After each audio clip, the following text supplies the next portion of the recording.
ನಮಸ್ಕಾರ, ನಾನು ಅನುಪಮಾ. ಇವತ್ತು ನಾನು ನಿಮಗೊಂದು ಸಜ್ಜಿಗೆ ಮಾಡೋದು ಹೆಂಗಂತ ತೋರಿಸ್ಕೊಡ್ತೀನಿ. ಇದು ಭಾಳ ಹೆಲ್ದಿನೇ ಇದು. ಆಮೇಲೆ ಇವಾಗ ಪಿತ್ತ ಅದು ಆಗ್ತದಲ್ಲ, ಅವಾಗ ಇದು ನಮ್ಮ ಕಡೆ ಜಾಸ್ತಿ ಮಾಡ್ತೀವಿ. ಇವಾಗ ಆಮೇಲೆ ಹುಷಾರಿರ್ಲಾರ್ದಾಗ ಇದು ಬೆಲ್ಲದ್ದು ಅಂತ ಕೊಡ್ತಾರೆ ಇದು.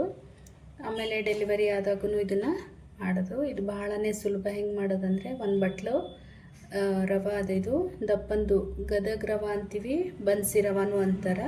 ಆಮೇಲೆ 1 ಬಟ್ಲು ಬೆಲ್ಲ, ಆಮೇಲೆ 2 ಬಟ್ಲು ನೀರು. ಬರೀ ಇದು ಹೆಂಗೆ ಮಾಡೋದಂತ ನೋಡೋಣ. ಇವಾಗ 1 ಚಮಚ ತುಪ್ಪ ಹಾಕ್ಕೊಳ್ತೀನಿ.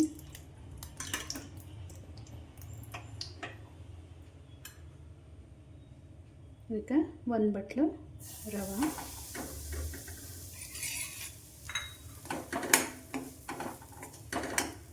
ಇದನ್ನು ಆದಷ್ಟು ಲೋ ಫ್ಲೇಮ್ ಒಳಗೆ ಹುರ್ಕೋಬೇಕು. ಇವಾಗ ಇದು ಆಗ್ಯದ, ಒಂದು ಪ್ಲೇಟಿಗೆ ತಗೊಳ್ತೀನಿ.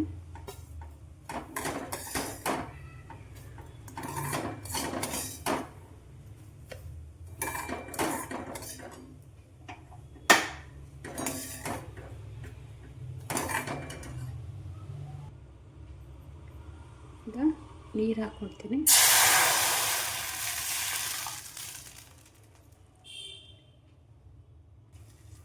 ಇವಾಗ ನೀರು ಕುದಿ ಬಂದದ, ಇದಕ್ಕೆ 1 ಬಟ್ಲು ಬೆಲ್ಲ ಹಾಕ್ಕೊಳ್ತೀನಿ.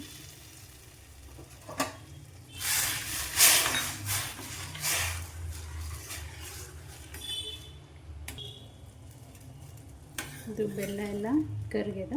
ಈಗ ಇದು ಹುರಿದಿಟ್ಕೊಂಡಿರೋದು ರವೆ ಹಾಕ್ಕೊಳ್ತೀನಿ. ಗ್ಯಾಸನ್ನು ಸಣ್ಣನೇ ಮಾಡಬೇಕು, ಲೋ ಫ್ಲೇಮ್ ಒಳಗೆ ಇಡಬೇಕು.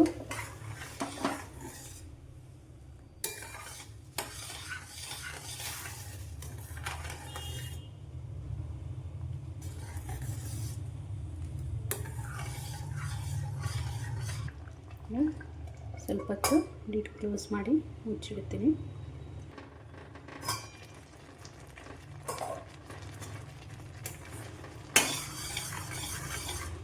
ಇವಾಗಿದು ಆಗಿದೆ.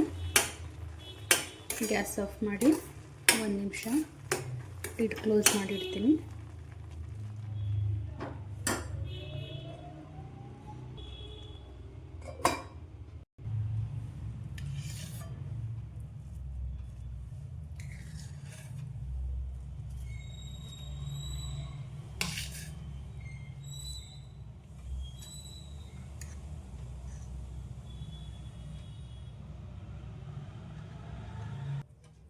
ನೋಡಿದ್ರಲ್ಲ, ಇದು ಎಷ್ಟು ಸುಲಭವಾಗಿ ಮಾಡ್ಬೋದು ಅಂತ. ಇದನ್ನು ಬೇಕು ಅಂದರೆ ಹಿಂಗೂ ತಿನ್ಬೋದು, ಇಲ್ಲ ನಿಮ್ಗೆ ಹಾಲು ಬೇಕಾದರೂ ಹಾಲು ಹಾಕ್ಕೊಂಡು ತಿನ್ಬೋದು. ಇದು ಬಹಳನೇ ಹೆಲ್ದಿ ರೆಸಿಪಿನೂ ಅಂತ ಹೇಳ್ಬೋದು. ಮತ್ತೊಂದು ವಿಡಿಯೋ ಜೊತೆಗೆ ಮತ್ತೆ ಬರ್ತೀನಿ. ಇದನ್ನು ಹೆಂಗಾಗ್ಯದ ಅಂತ ನೀವು ಒಂದ್ಸರಿ ಟ್ರೈ ಮಾಡಿರಿ, ಕಮೆಂಟ್ ಮೂಲಕ ತಿಳಿಸ್ರಿ. ನಮಸ್ಕಾರ.